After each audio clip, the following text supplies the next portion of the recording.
When I was a kid, I remember playing around and listening to a television host talk about energy. He said, place a candle under a cup and watch what happens. So I did. I lit my candle on fire, put it under a jar, and waited. At the time, what I found was interesting, but wasn't much more. Turns out that simple idea inspired me to ask the big questions. A few days later, I was driving to school and looked up at the sun.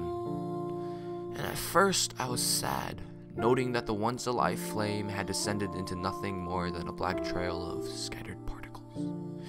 I wondered if the sun would one day do the same. Would it no longer be able to be fueled? And that thought frightened me. I ran home crying to my mom and asked her what if the sun stops burning just like the candle did.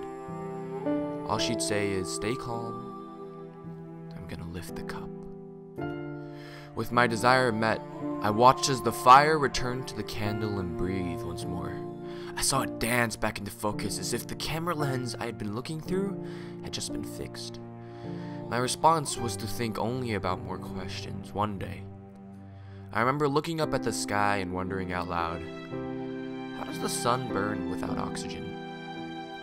My mother looked at me, astonished by the question she had never pondered before, and stared wide-eyed into the sky. And this wasn't the only instance. I asked about everything as a kid. Example, if there is a speed of light, what's the speed of the dark?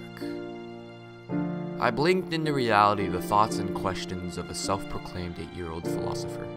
I entered each day with this idea and ambition that it was up to me to set off and discover the world.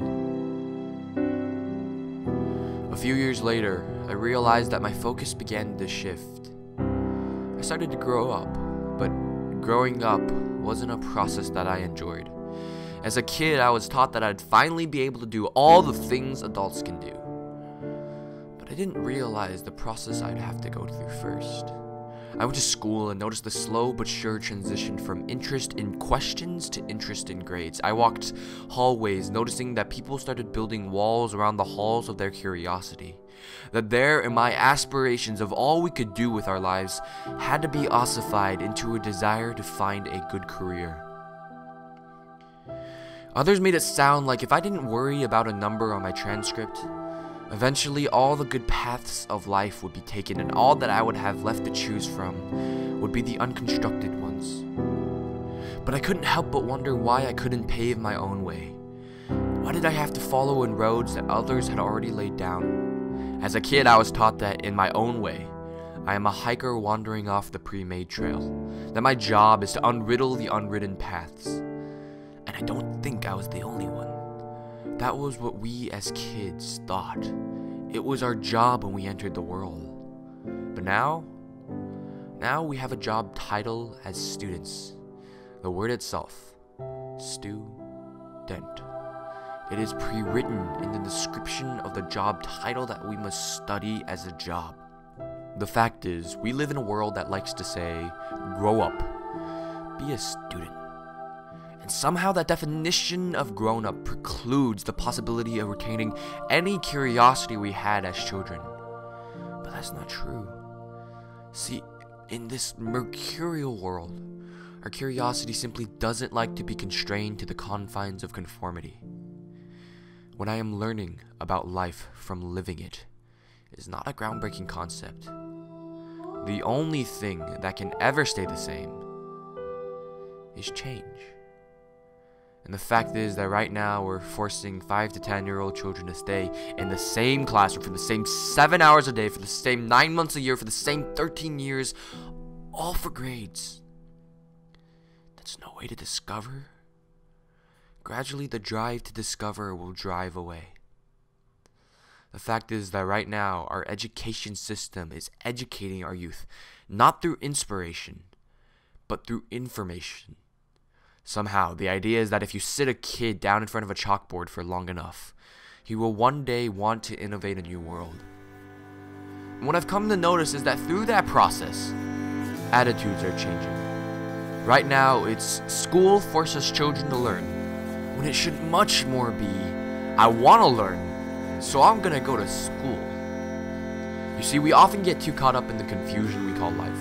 We forget the spin-offs, the things that happen not just from heading towards an end result, but from sitting down.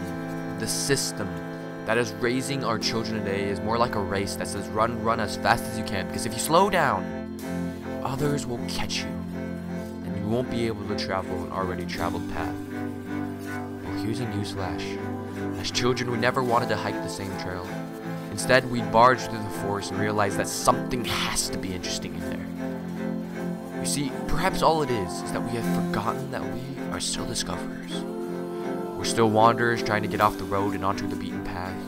My favorite poet wrote, "Amid the endless opportunities we have daily, seldom do we take the time necessary to pause, to stop, to record, rewind, and press play. In our own way, we are all ghetto blasters at top volume. We consume silence with noise, speakers pounding at our heartbeats as we write refund receipts for the broken eardrums of people who could hear us live. We give of ourselves time. Precious because its quality is limited only by your ability to live within it. Put yourself into every second of every minute and you will have a life worth remembering. Just because we don't have forever doesn't mean we have to live our lives moving towards the end as if on a conveyor belt." I felt nothing short of astonished when I realized what the education system has done to education. Realize that the letters and numbers on a sheet of paper are just one of the ways that you can be measured. Until a new system of academic measurement comes along, we must shift our focus away from grades and realize that while they may be there, they are by no means everything. A prominent physicist once said, "When students cheat on exams, it's because our school system values grades more than students value learning." So this talk I say is for every kid who cheats on a test because he values grades more than education systems themselves value education. This is for the scientist who was told to give up on his foolish dreams but still decided to look through microscopes. This is for the adult who still gets excited at the sight of a new location. The ones who find education are the ones who realize that the curiosity needn't disappear, because sometimes we still wonder. Sometimes we still ponder and question everything. And at those moments, all we need is a reminder for us to be there. All we need is for these questions to come into our lives, introduce themselves, because after that, eventually you'll lift the cup. You'll relight the candle that is your curiosity on fire and just let it consume the